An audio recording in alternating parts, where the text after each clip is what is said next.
attain the initial aim of our founding fathers, which is liberation from colonial rule. Before I proceed, allow me to extend my heartfelt appreciation to my dear brother William, His Excellency William Ruto, for the invitation, as well as the warm and cordial reception that has been accorded us since our arrival in this second home of ours, the beautiful city of Nairobi, a land that embodies the spirit of Africa's resilience and innovation. And I thank the organizers for convening this crucial retreat at such a pivotal time in the journey of our dear African Union. President Ruto, my heart has indeed been gladdened by your honoring my invitation and visiting Accra on the 7th January during my investiture ceremony.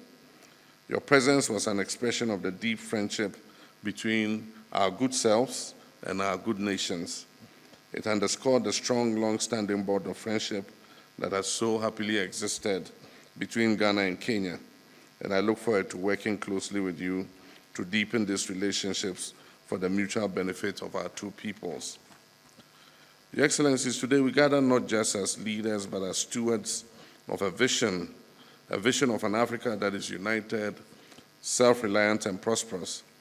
This vision was first articulated by the founders of the Organization of African Unity, and later advanced by the establishment of the African Union, and it remains our guiding light and principle. Yet as we stand at the crossroads of opportunity and challenge, we must critically reflect on our progress and recalibrate our strategies to meet the evolving needs of our continent.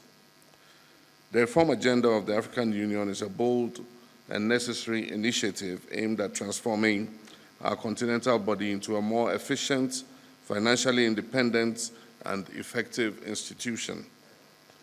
The African Union, as our collective institution, has achieved remarkable milestones in its journey, and that is from spearheading the African Continental Free Trade Area to advancing peace and security through initiatives such as the African Union Mission in Somalia, AMISOM, and the African Peace and Security Architecture, APSA. The AU has demonstrated its potential as a unifying force. However, the challenges we face today demand more than just incremental progress. They require some bold and transformative reforms. Our continent faces a unique set of challenges: youth unemployment, food insecurity, climate change, governance deficits, and conflicts in many regions. At the same time, we're witnessing global shifts that necessitate a reimagining of Africa's place in the world. The African Union must evolve to become more agile, efficient, and impactful in addressing these new challenges. The AU must streamline its decision-making processes to ensure that they are timely and results-oriented. Bureaucratic inefficiencies undermine the confidence of our citizens and international partners, and overlapping mandates which hinder effective decision-making. By streamlining the AU commissions, clarifying roles, and eliminating redundancies, we can establish a more agile organization that is better equipped to address the evolving needs of our continent. Efficiency must be the guiding principle in how we conduct our affairs, ensuring that our policies and programs translate into real change for our people. We must adopt mechanisms that prioritize accountability, transparency, and value for money, ensuring that every resource is maximized for the benefit of the African people. Your Excellencies, one of the fundamental pillars of reform is AU's financial autonomy. The over-reliance on external partners for funding compromises the organization's independence and ability to set its own agenda. The implementation of the Kigali decision on financing the Union must be expedited. A self-reliant African Union is not just a vision we have, it is an imperative to achieve. Your Excellencies, without peace there can be no development. The AU must strengthen its capacity to prevent, mediate, and resolve conflicts. This includes adequately resourcing the African Standby Force and leveraging partnerships to address emergency threats such as terrorism, cybercrime, and climate-induced displacements. Indeed, this is very important for us, especially in West Africa, considering the challenge we face from terrorism. Africa's future lies in its youth. Over 60% of our population is under the age of 25, and yet their voices are largely absent in policymaking. We must institutionalize frameworks that empower our young people and our women to lead at all levels of governance. And I'm happy to report that in the last election, for the first time in Ghana's history, we elected a woman as our vice president.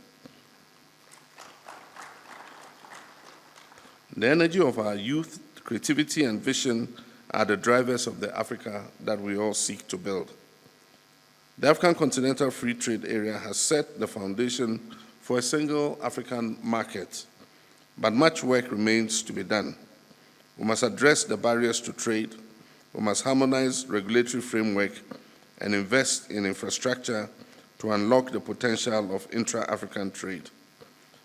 Additionally, the AU must champion technological innovation and digital transformation as catalysts for economic growth and inclusion. And in this, we wish that the African payment system that allows us to pay seamlessly for goods traded between our countries is expedited so that we can have a system of exchange.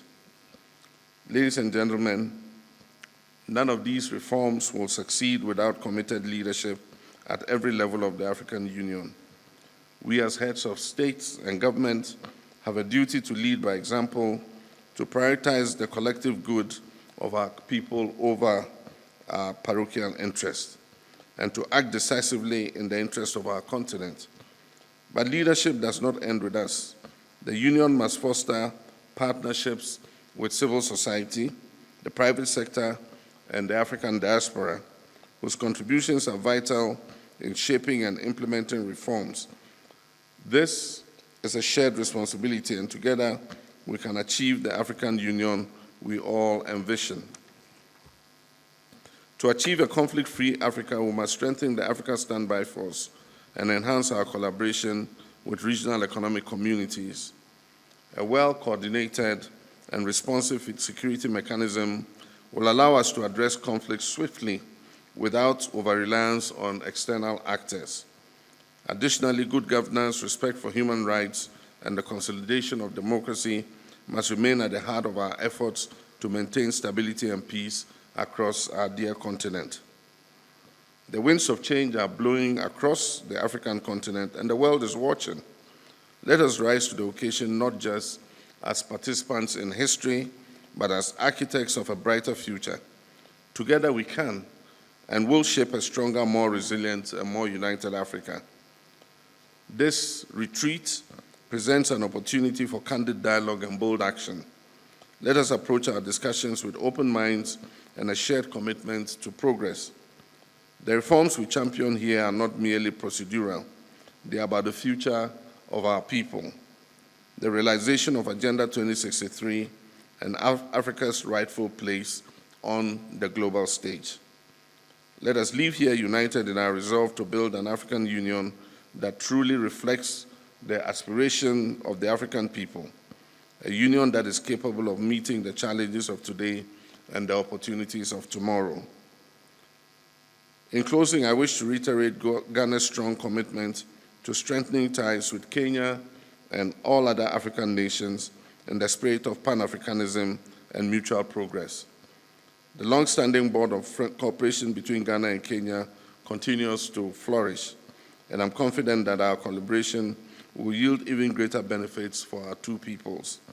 Together, we can build an Africa that is resilient, prosperous, and united in its pursuit of sustainable development and lasting peace.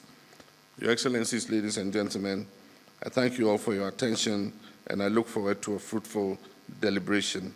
Asante Sana.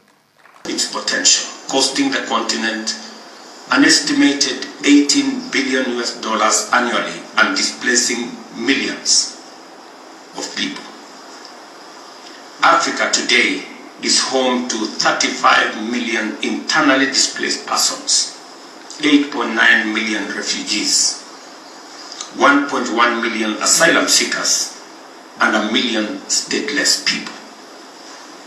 Between April and June 2024 alone, a total of 1,000 terrorism incidents were recorded across Africa, resulting in 4,818 deaths.